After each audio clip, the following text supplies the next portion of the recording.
પોરબંદર શહેરમાં ભરાતી રવિવારી બજારના કારણે ટ્રાફિક સમસ્યા પણ વકરી રહી છે, જેને લઈને સ્થાનિકોની મુશ્કેલી વધી રહી છે।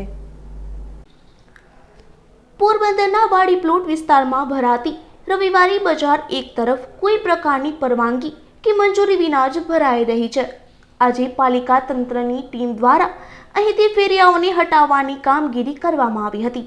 આ બજારને કારણે સ્થાનિકોને અનેક મુશ્કેલીઓનો સામનો કરવો પડે છે, જેમાં ખાસ કરીને અહીં આવતા લોકો અને ફેરિયાઓ ગમે ત્યાં પોતાના વાહનો પાર્ક કરતા હોવાને કારણે ટ્રાફિકની સમસ્યા પણ વકરી રહી છે અને સ્થાનિકોને રોડ રસ્તા પરથી પગે ચાલીને અથવા તો વાહન લઈને નીકળવામાં પણ મુશ્કેલીનો સામનો કરવો પડે છે। ત્યારે આ મામલે સ્થાનિકો દ્વારા આ બજારનું વહેલી તકે સ્થળાંતર કરાવવા માટે માંગ ઉઠી છે। હાર્દિક મેઘનાથી સાથે મિલન ઠકરાર, ગુજરાત ન્યૂઝ, પોરબંદર।